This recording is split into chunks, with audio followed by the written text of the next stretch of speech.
Good evening, Delaware. I'm Governor John Carney. I'm here with our Secretary of Health and Social Services, Dr. Odom Walker. We've had a long day today. This is a virtual town hall meeting. Originally, we were supposed to have a town hall meeting at the Newark Senior Center, and we decided to convert it to this virtual town hall meeting because of the coronavirus issue in our community. We'll talk a little bit about that tonight. This is the 7th town hall meeting that we've had this winter and spring, following up on my State of the State address in January and budget submission to the legislature. And in the cases that where we've met in the community in Milford and Wilmington and Brandywine 100 and other places across our state, we have a presentation that we put up on the board and talk mostly about budget issues and our different approach to that. And since we don't have those kinds of aids tonight, I'd just like to start off by talking a little bit about the budget, where we are today compared to 3.5 years ago when I was first sworn in as your governor, and then we'll move to your questions. We've taken a number of questions prior to going live with you, and we appreciate everybody who's out there on their computers, on their phones, their televisions, listening in.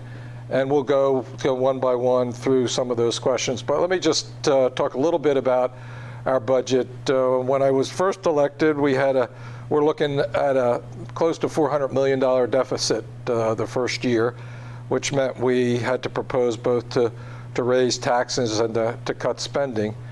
And so when people ask me today, so how are things going? I always say, well, compared to 4 years ago, things are going quite well today with a strong economy, generating lots of revenue for our budget. In fact, depending on how you do the math, we have now over a $200 million budget surplus, and we've proposed to add to our budget reserve, in addition to the rainy day fund, another $30-some million to make a total of $161 million.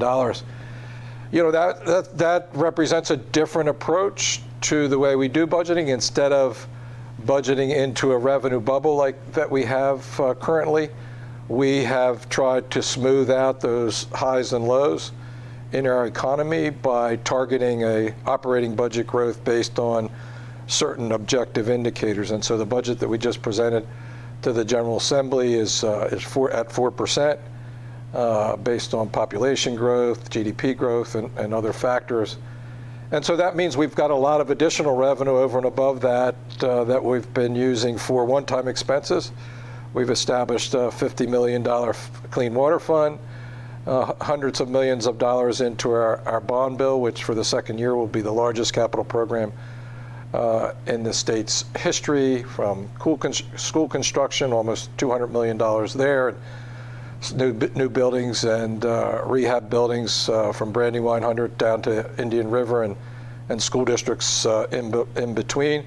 And then the largest transportation budget over the 6-year period of $4.5 billion. So you'll see a lot of construction going out there across our state. And it also means that a lot of Delawareans are going to work. And when people are working in our state, the job that I have as governor gets a lot easier. The job that Dr. Walker has, coordinating social services for people in our state and those who need it, gets a lot easier, again, because people are working and able to support themselves and their families. In fact, the thing I hear most from employers across our state is the inability to find employees that have the skills necessary to do whatever their business activity is. And so the state is strong.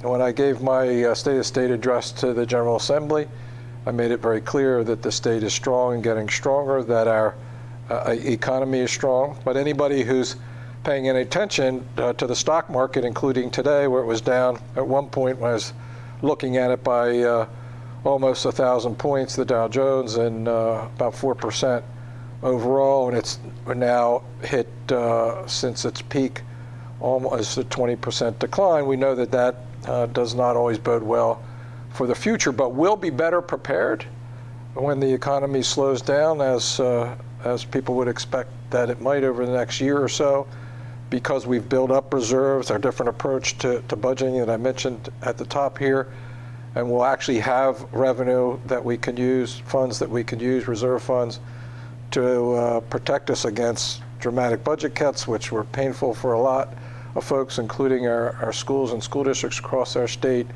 as well as having to go back in this instance to the business community to raise revenue to bridge that nearly $400 million deficit. So with that, just kind of as an introduction to the virtual town hall meeting and touching a little bit on the budget approach that we have this year and where we're headed, I'm going to turn to Dr. Walker, and we'll address some of the questions that you all presented to us before we went live, and we'll kind of alternate back and forth. And so you'll hear questions about the coronavirus situation here in our state. The first positive test came in just today, and we had a press conference talking about that, and we'll talk about what the implications are for our state and for each of you listening tonight and everybody across our state. I think it's also really important to know that the Delaware's Division of Public Health is actually conducting the testing in our public health lab. So thank you, Governor Carney, for making sure we have staff in place who can run the tests, who know how to get the results back. And that coordination is going to be really important between the public and anyone who thinks they might have a positive or have symptoms. If you do have questions about it, or your neighbor or family member wants to know, they can definitely reach out to us directly. The call line is available and open during the day hours. Right now, we're thinking about moving to 24/7 call coverage so that anyone at any time of day can reach us. But I want to put that number out there, and we'll say it a couple of times, right, Governor? It's 1-866-408-1899, and you can also get information or see that number at our website at de.gov/coronavirus. So that number was 1-866-408-1899. If you have any questions, you're also advised, if you have flu-like symptoms, to talk to your primary care physician and start off that way. And as Dr. Walker just said, the website de.gov/coronavirus. The next question we had from John G. that came in is, should churchgoers refrain from taking wine from the chalice? As a Catholic myself, and attending church this past weekend, the Catholic bishop has already put out a notice to churches not to take wine from the chalice. And also we have a sign of peace that folks might be familiar with, not to do the traditional handshake that mostly occurs during that part of the service. And so, as I said, the bishop is already ahead of that. I understand that some of the religious leaders at other churches and denominations are making similar providing similar kinds of advice. It's a good one. I have another question here from N. Pritchett. What steps should educators take working in closed environments with children? This is one that we really recommend you continue to stay informed and up to date. For all educators, please continue to work with your students on making sure they have good hand hygiene, that if you're sick, you're staying home. Certainly, you just want to make sure you're not sharing flu virus or cold symptoms with others. So hand hygiene is really important. But we also want to encourage everyone who may be concerned about their risk to really just stay informed. If we're asked to investigate a case, we will be in close coordination with the schools and leadership to make sure that we're sharing the best information about whether closures would need to happen. But at this point, we are recommending that school students continue to go to school, that educators continue to teach their classes. And right now, we're really focused on those individuals who have symptoms of a fever, a dry cough, and maybe a travel history or community contact based on some other risk, and to call us if they have any questions. Again, we're happy to talk to people about whether there are concerns that we need to make sure someone gets tested, or we need to work closely to communicate to the community members and the other school teachers. Yeah, and following up on that point, this is clearly an evolving situation, and we've been preparing for it and expecting to have a positive test for the past 2 months. And I've asked A.J. Shaw from DEMA, the Delaware Emergency Management Agency, and Dr. Rattay, who works for Dr. Walker as the head of the Division of Public Health, to meet on a regular basis as they have to respond to the situation on the ground across our state. And we'll continue to provide advice and guidance to employers, to schools, to individuals across our state. Again, we have the hotline number 1-866-408-1899 and the website at de.gov/coronavirus. So if you have any questions, please call or touch base there. There's also a national, federal level website, coronavirus.gov. I checked that out today. Really good information on that as well. So a little bit of a change of pace here. We've got questions that are coming in now, both about the coronavirus situation as well as other issues facing the state. This particular question is from Beth C., and she asks, how do you plan to tackle greenhouse gas emissions from the transportation sector? Fortunately, the state established a goal of reaching the sustainable energy standard of 25% by 2025, and we're well on our way to meet that goal. But we've made most of that progress with respect to in the electricity generation sector. A lot of that is a result of some of the conversion, a reduction in greenhouse gas emissions that go along with electricity generation that comes from burning natural gas instead of coal. We've had significant take-up with respect to renewable energy generators, and we're doing a pretty good job on the energy generation side. We have RGGI, which is a multi-state collaboration that provides resources to develop those kinds of renewable energy sources. But we haven't been doing enough on the transportation sector, and that's what the question that Beth C. has. I think from the state perspective, the thing that we've started to do and will continue to invest in and really lean into is putting in place the infrastructure that's necessary for electric vehicles. Already, we have purchased and converting some of the buses to electric buses here in Delaware, so we're developing a fleet of electric buses at some of those bus stations, like the one outside of Lewis.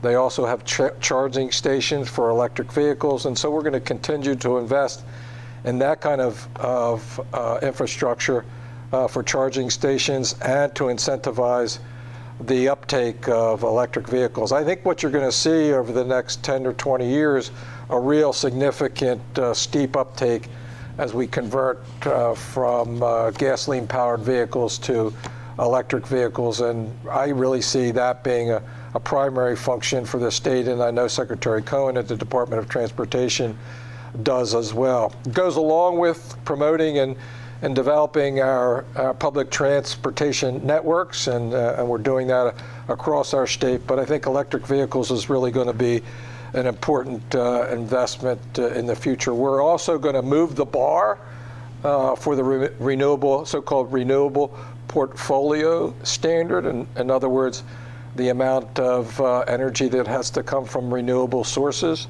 to 2035, but to 35% by 2035, 40% by 2035. And we expect that legislation to be considered in the General Assembly this session, and would be eager to see that passed. So important. So I have another question from someone about coronavirus, and they're asking, who should I contact if I have symptoms of COVID-19, but my primary care provider is not located in Delaware? So we're really asking you to reach out to the Division of Public Health, because we are able to do testing. So feel free, if you have any questions, you have a fever, you have a dry cough, you're curious about whether you have risk factors, so please reach out to us. We can arrange for testing through our public health lab, and we are coordinating very closely with our hospital partners and with the healthcare community. I would also say that if you do have a primary care doctor in the state, we are also coordinating with them, and so as commercial tests become available, we are hoping to be notified by those commercial labs. They do take actually a little longer, Governor, to get those results back, and so if you're high risk, we do want to make sure we're hearing from you. And again, feel free, reach out via the phone number that we mentioned. You can also actually email us at dphcall@delaware.gov, and hopefully you'll let us know if you have any questions about that. So Mark C. From Middletown has a question here. Mark is probably a state employee. We did put out a significant correspondence today for state employees as we were doing our press conference. And this question is, will we require mandatory paid sick leave? And the second part of the question is, what about casual seasonals? And we're going to make additional time available so people do not have to use their mandatory sick leave, because they may not be sick enough to not come to work, but we don't want them to come to work because they might infect somebody else in the workforce. And so we're making days available for that. That was in part of that advice.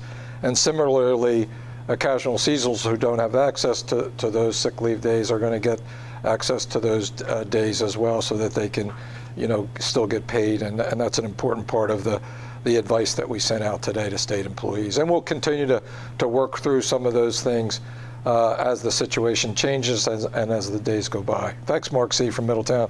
Yeah, we're really encouraging our staff to make sure that if you are sick, again, still reach out to that same number, but please stay home and don't pass it on. And it's the same issue as keeping our children healthy, because they're likely to go home and hug a loved one and then transmit something. So we're really trying to work together on this.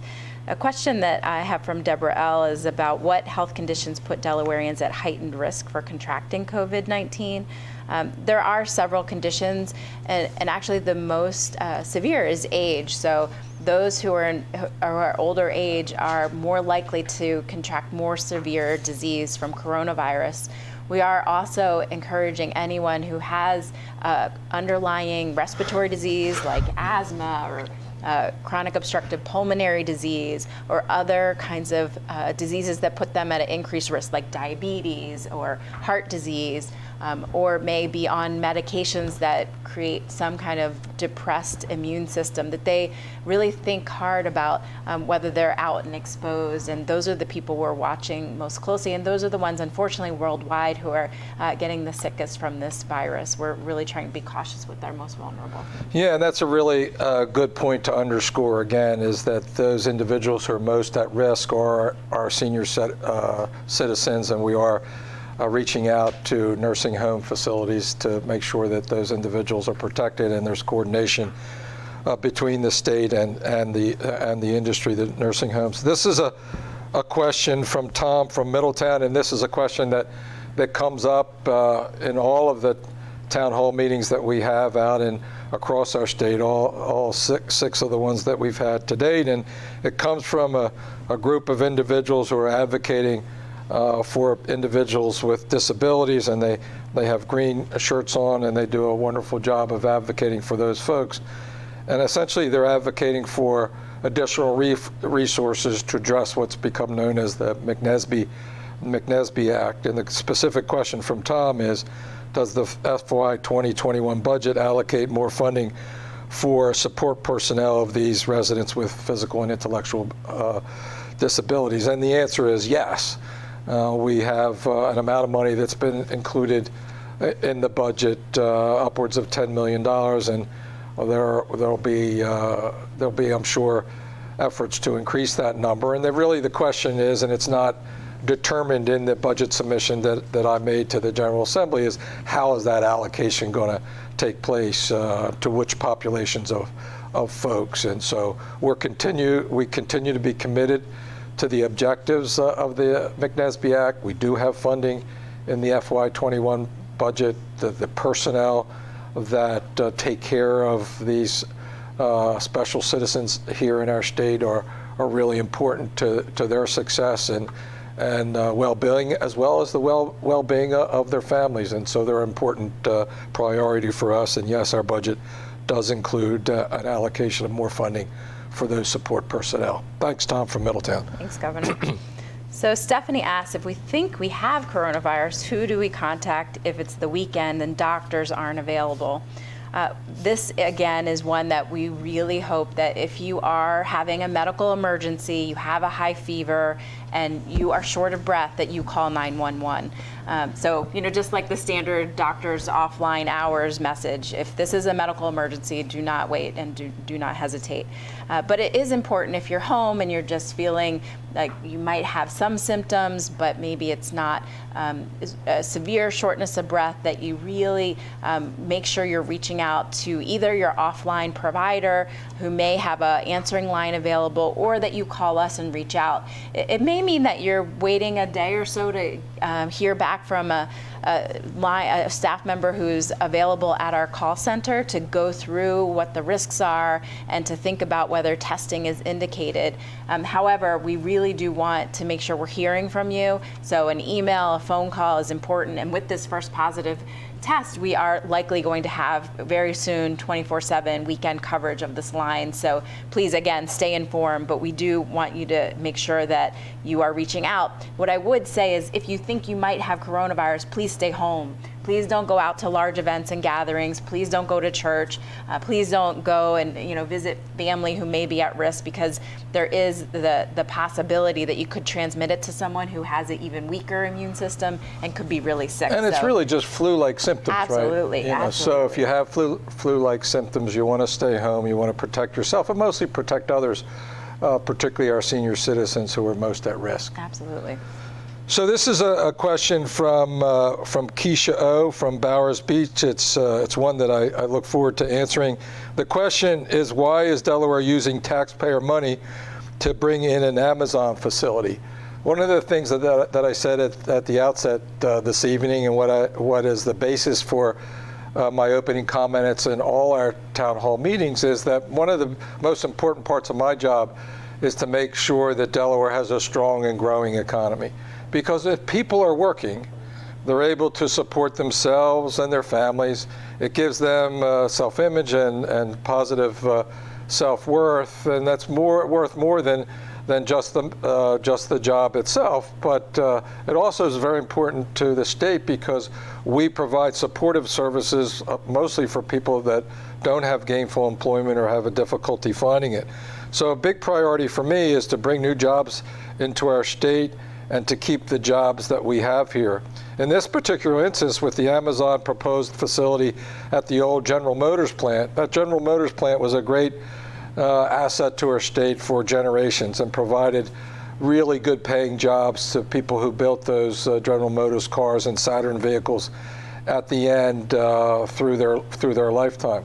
Well, for the last several years, 10 years or more, that plant has been closed down and not generating any economic activity at all.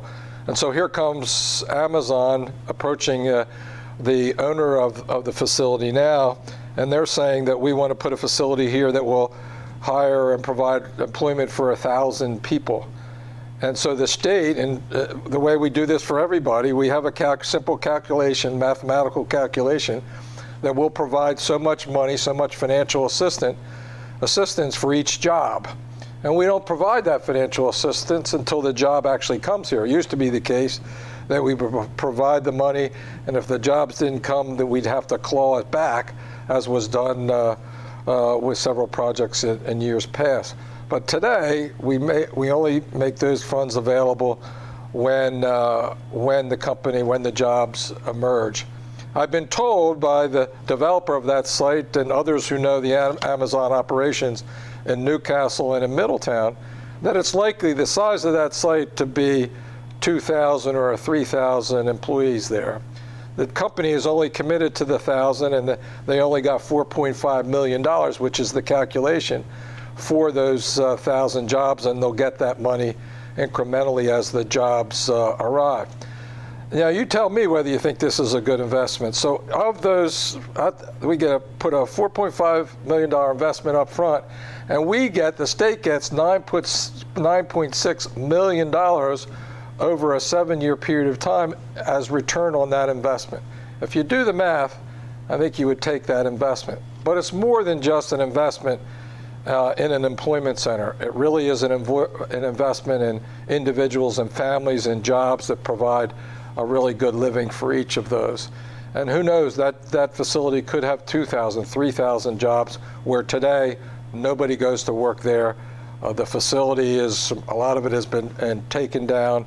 It's an eyesore in our community, and this will be a very, very positive thing for our state and a good investment proposition. $4.5 million, $9.6 million return on investment, and that does not include, part of this in question involved that Amazon doesn't pay taxes. Well, they do pay taxes, and there's a significant property tax benefit to Newcastle County and the school districts as well. So this is a good deal, in my opinion. Sounds pretty good.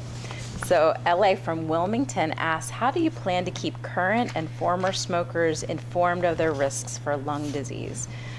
Well, we certainly want to continue to remind those who smoke or those who used to smoke that they are at increased risk for many different lung diseases, particularly lung cancer. And we still have a lot of needs to make sure that people who are at risk make sure they're getting screened for lung cancer. But I would say we also have a lot of resources for current smokers to quit smoking, including e-cigarettes and vaping, which is a new challenge for us among our young people in Delaware. We want to make sure that people know that any current smoking does put you at increased risk of lung disease, of pneumonias, and problems with breathing. And so feel free to reach out to us for help with quitting smoking. We have a quit line, we have lots of resources, and we're happy to work with you on that.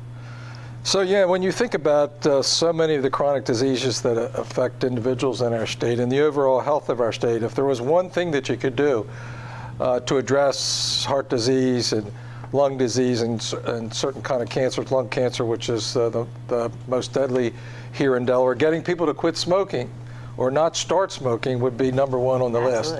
We have spent a lot of money, a lot of time and energy over the last 20 years since Ruth Ann Minter was first elected governor and established the Delaware Cancer Consortium to bring those rates down. Unfortunately, among young people, they're starting to pop up a little bit again. That's why we raised the age to purchase cigarettes from 18 to 21. We just had a big celebration of signing that piece of legislation, and why we need to continue to lean in, as the Division of Public Health does, to getting people to stop smoking and preventing young people from starting. This is an interesting question, a question from Claire from Bethany Beach. She asked, would you support, I think she's originally from Pennsylvania, and she wanted to know whether I would support legislation to authorize the counties, Newcastle County, Kent County, and Sussex County, to have open space referendums, to have a vote of the people to see if residents support funding to protect open space in our state. Let me start from the bottom. Number one is, I can tell you pretty convincingly that the people that I've seen run into our state do support protecting open space, farmland and open space here in our great state of Delaware. And we have a very well-funded open space protection and ag land preservation program in our state. The counties, to my knowledge, do not have the authority to have referenda currently. It would have to be given to them by the legislature. Everything that the counties do, Newcastle, Kent, and Sussex, they do by virtue of being granted that authority by the legislature. As a former employee of Newcastle County, I know that. And I think the way we work it in Delaware is really a better way to do it, frankly, because we have, particularly now when we have a very strong economy, we have extra revenue that we can put into our funding programs for open space and farmland preservation. We've already preserved through that farmland preservation program about 25% of the farmland in our state. It's the highest per capita of any state in the country. It does tend to go up and down as the economy does, and people don't like that, and it's not always the best way, but I think it's a better way to do it than to tack it on to your property tax bill, as you'd have to do if you allowed the county to do it.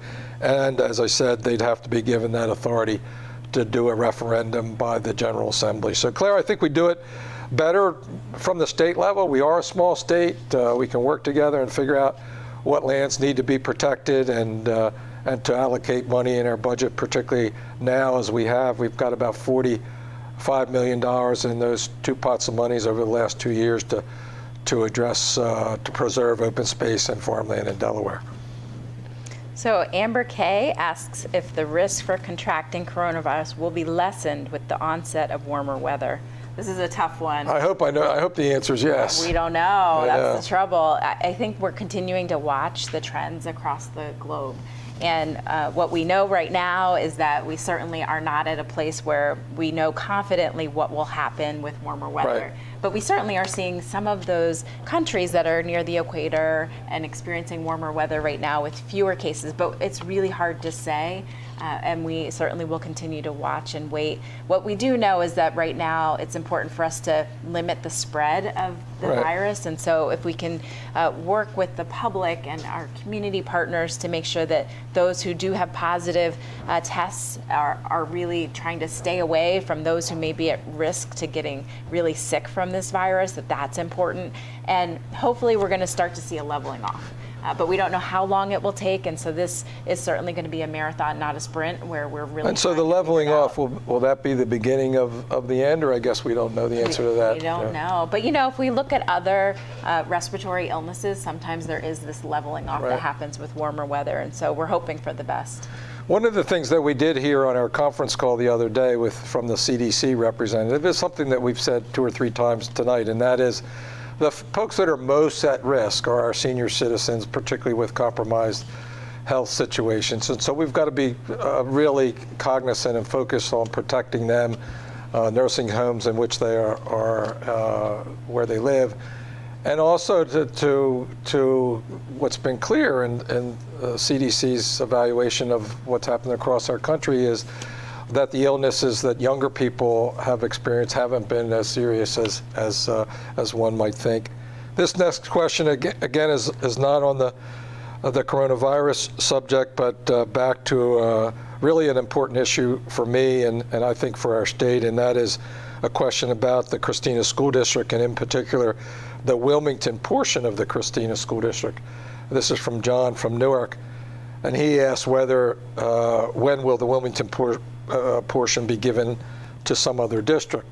You probably know that under a former commission, it was recommended that the Wilmington portion of the Christina School District be allocated to one of the other Newcastle County districts, in that particular case to the Red Clay School District. And the reason was pretty simple, and that is that the Wilmington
Center. Dr. Walker's team is part of the team at the Dual Generation Center, we call it, at Stubbs, and doing a really good job helping family members find jobs to support the family, going back to what I said at the outset about what the most important thing is, and that is making sure that folks have employment. And so we have another consortium that's looking at this question, and we'll await their recommendation. But until then, we're going to continue to invest in the school buildings and in what happens in those classrooms in the Wilmington schools in the Christina School District. Good question, John. Thank you. So I have a technical question about coronavirus now. It's what's the difference between a monitored and a pending person in regards to coronavirus? So this is really relevant to what we're doing to monitor community spread. And right now, we are monitoring those who have tested, and so you will hear us talk about pending tests, which really means who has had a swab of their nose and their throat, but we're still waiting to hear back. And for the public health lab, it takes about a day for us to get the results back after testing. What is different about those who may be monitored are those are individuals who may have a travel history. And we're really encouraging those who are from, who have traveled to or through 4 countries to monitor their symptoms. And that's the countries of China, Italy, South Korea, and Japan. And so if you have had any history or contact with those countries, we really are encouraging you to monitor your symptoms. And maybe you've had a cough or a fever, and we're really asking you to stay at home and stay away and call us to be tested. That person could, for a short period of time, be considered monitored before they're tested. But very quickly, again, with a risk factor or contact with a positive case in other places in our country, we're quickly moving from a place where we're only looking at that travel history to places that are right up the street, up 95 on Amtrak. And so it really is important that we're constantly communicating what those risks could be and what their potential exposure could be to the coronavirus. So again,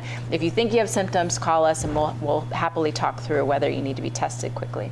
So this is a question from Grace from Newark, and I think I'm going to have to ask Dr. Walker for some help with it, because I'm not the public health expert, nor am I a physician.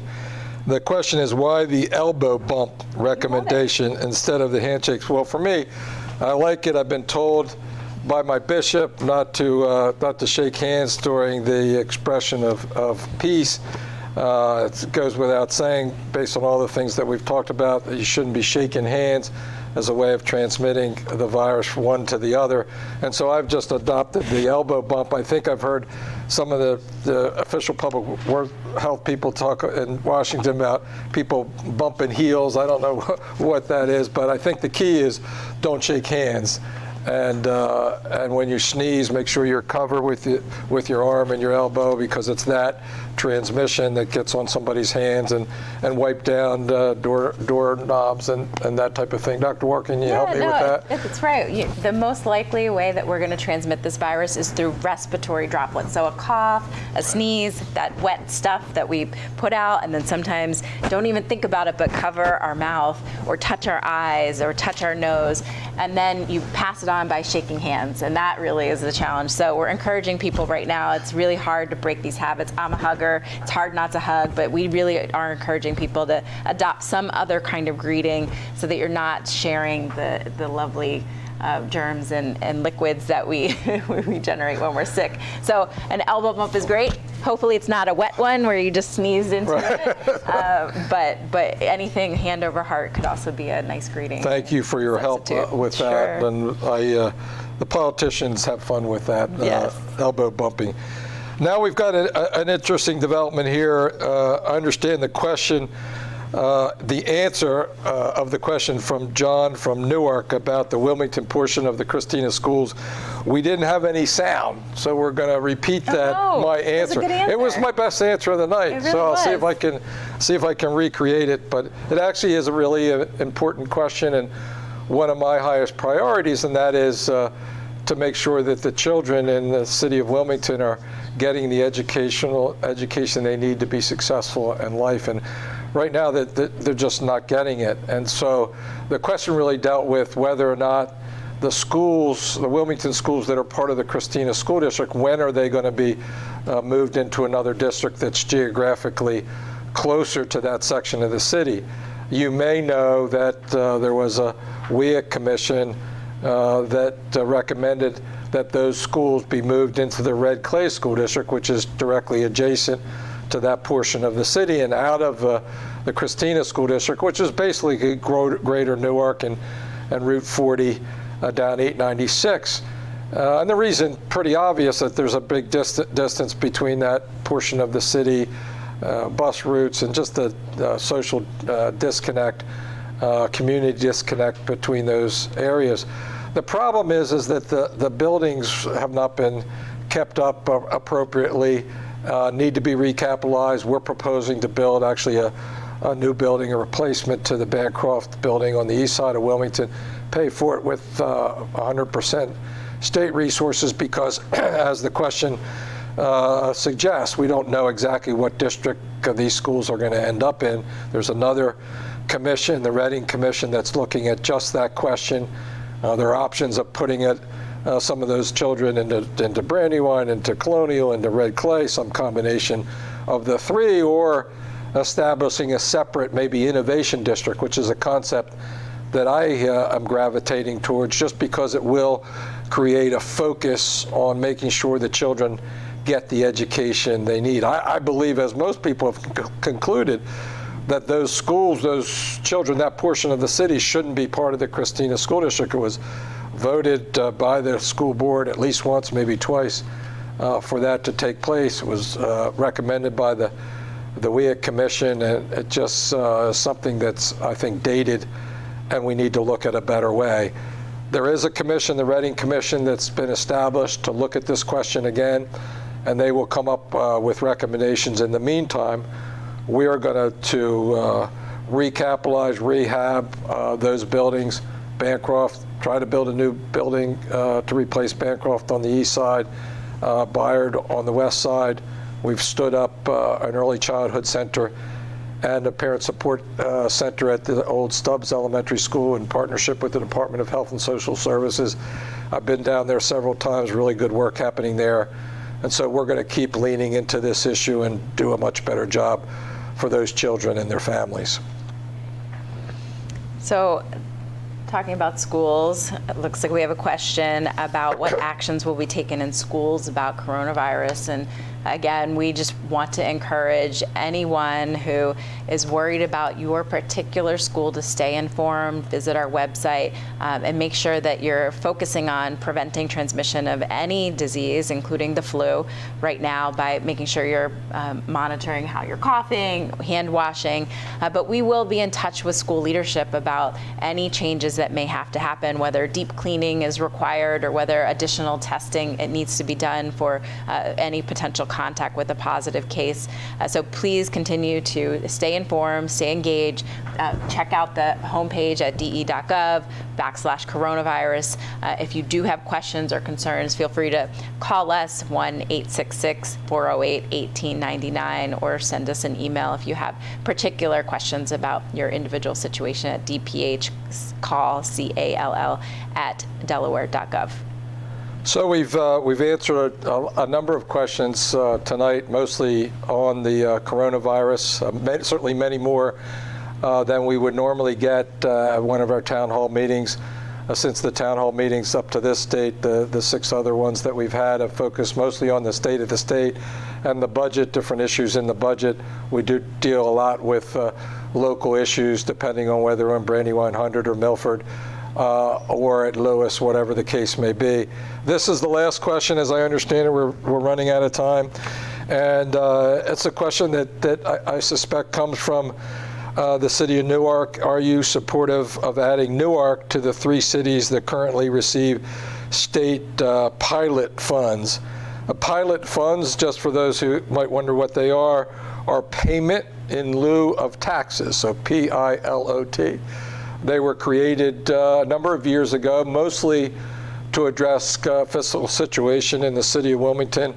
They had some financial needs, and in order to get it approved by the General Assembly, they included the county seats in each of the 3 counties, Dover and Georgetown, and were given a share of fees that were registered in each of those counties. Most of those filings occur in Newcastle County in the city of Wilmington, and so it was a good way of providing financial assistance to the city so that you didn't have to raise the wage tax or property taxes in the city. That's problematic, raising particularly wage tax and head tax in the city, because it discourages employers from locating and staying here in the state's commercial hub.